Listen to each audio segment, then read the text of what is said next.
Layer ফার্মে ঢোকার আগে যে কাজটি আমাকে করতে হয়, জীবাণুনাশক স্প্রে দিয়ে মাথা থেকে পা পর্যন্ত সুন্দর করে স্প্রে করে নিতে হয়। এবার স্প্রে করে নিলাম, তারপরে আমি ফার্মে ঢুকলাম। দেখেন এই যে বাচ্চাগুলো দেখছেন, ছোটো ছোটো বাচ্চা, আজকে বয়স হচ্ছে 6 দিন। এটিকে আমি কিল ভ্যাকসিন করব। এই এখন কিল ভ্যাকসিন আমি দেখাচ্ছি আপনাদের, কিল ভ্যাকসিন আমি কীভাবে করব। এই দেখেন আজকে কিল ভ্যাকসিনটা করব যে এসআই কোম্পানির আইবিডি কিল। এটি হচ্ছে গাম্বুরু প্লাস রানীক্ষেত কিল। এই কিল ভ্যাকসিন আজকে আমি পুশ করব। এই পুশ করা সম্পূর্ণ ভিডিও আপনারা দেখতে থাকেন, আমি কীভাবে ভ্যাকসিন পুশ করি দেখেন, আপনারা দেখতে থাকেন। বাচ্চাগুলো প্রথমে আমি এক পাশ থেকে আরেক পাশে নিয়ে নিলাম। এবার আমি ভ্যাকসিন শুরু করব।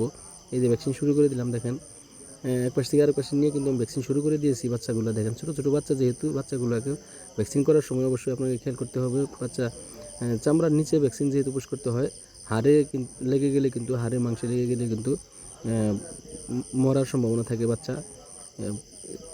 যার জন্য আপনাকে অবশ্যই খুব সুন্দরভাবে আলতোভাবে ধরে চামড়ার নিচে ভ্যাকসিনটা প্রয়োগ করতে হবে। দেখেন আমি কীভাবে চামড়ার নিচে ভ্যাকসিন প্রয়োগ করছি। এই ভ্যাকসিনটা প্রয়োগ করতে গেলে যদি কোনো কারণবশত আপনার একটু এদিক ওদিক নিডেলটা লেগে যায়, সুডে লেগে যায়, তাহলে কিন্তু বাচ্চা মারা যাওয়ার সম্ভাবনা থাকে। যার জন্য আপনাকে অনেক সতর্কতার সাথে এই ভ্যাকসিনটি পুশ করতে হবে।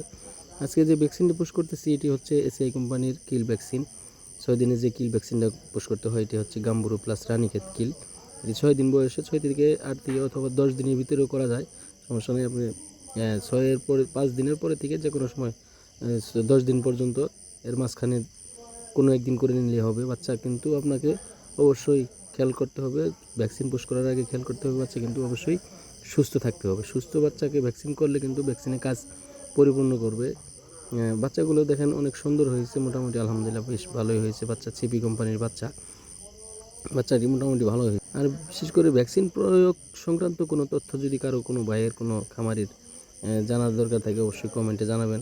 আর কেউ যদি নতুন কেউ খামার করতে চান, ফার্মিং ব্যবসায় আসতে চান, অনেক প্রবাসী ভাইয়েরা আছেন যারা ফার্মিং ব্যবসায় আসতে চান, লেয়ার মুরগির ব্যবসায় আসতে চান, অবশ্যই যদি কোনো পরামর্শ লাগে অবশ্যই আমাকে কমেন্টে জানাবেন। আমি ইনশাল্লাহ আমার ক্ষুদ্র জ্ঞানে যেটুকু পারি চেষ্টা করব আপনাদের পরামর্শ দেওয়ার জন্য।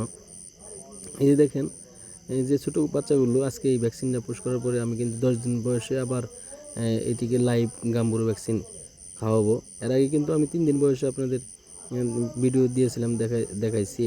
এটিকে কিন্তু আমি 3 দিনের live vaccine, Ranikhet live vaccine push করছি। আজকে আবার হচ্ছে 6 দিন বয়স, আজকে আমি কিল ভ্যাকসিন পুশ করছি। অবশ্যই কিল ভ্যাকসিন পুশ করা অনেকটা জরুরি, কারণ এখন যে সিজন, গাম্বুরু কিল ভ্যাকসিন প্রয়োগ করা জরুরি। এখন যে সময়, এখন যে সিজন, ঝড় বৃষ্টির দিন, আবহাওয়া ঠিক থাকে না, অনেক সময় গরমে, অনেক সময় ঠান্ডা। যার জন্যে অবশ্যই আপনাকে গাম্বুরু কিল ভ্যাকসিনটা পুশ করতে হবে। যার জন্য আমি গাম্বুরু কিল ভ্যাকসিনটা পুশ করে নিলাম। দেখেন গাম্বুরু কিল ভ্যাকসিন পুশ করতেছি। চামড়া নিচে ভ্যাকসিন পুশ করতে গেলে আপনাকে অবশ্যই অনেক সতর্কতার সাথে কিন্তু ভ্যাকসিনটি পুশ করতে হয়। এদিক সেদিক হয়ে গেলে কিন্তু বাচ্চা মরে যাওয়ার সম্ভাবনা থাকে। তার জন্য আপনাকে অবশ্যই সতর্কতার সাথে ভ্যাকসিন প্রয়োগ করতে হবে।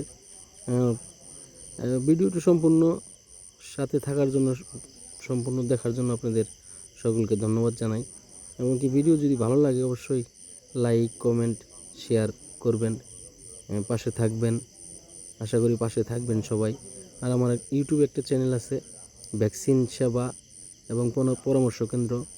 এই চ্যানেলটি অবশ্যই ঘুরে আসবেন, ছোট্ট একটা চ্যানেল, অবশ্যই ঘুরে আসবেন আশা করি। এবং কি সাবস্ক্রাইব করবেন, লাইক করবেন, কমেন্ট করবেন। আপনাদের ভালোবাসা পেলেই, আপনাদের উৎসাহ পেলেই আমি কিন্তু নতুন নতুন ফার্মিং ভিডিও আপনাদের দিতে পারবো, আপনাদের পরামর্শ দিতে পারবো। যদি কারো কোনো পরামর্শ দরকার থাকে অবশ্যই জানাবেন, ইনশাল্লাহ আমি আপনাদের পরামর্শ দেওয়ার চেষ্টা করব। তবে আজকে যে 6 দিনে বাচ্চাকে কিল ভ্যাকসিন পুশ করতেছি, আজকে কিন্তু 6 দিন বয়স। এর খাবার ওষুধের সাথে কিন্তু ভিটামিন এবং ক্যালসিয়াম দিতে হবে, থায়ামিন এবং কি ক্যালসিয়াম। এই ওষুধগুলা আজকে থেকে কিন্তু 10 দিন পর্যন্ত, আজকে 6 দিন, 7, 8, 9, 10 দিন পর্যন্ত কিন্তু আপনাকে এই ওষুধগুলা প্রয়োগ করতে হবে। ধন্যবাদ সকলকে সাথে থাকার জন্য। আসসালামু আলাইকুম।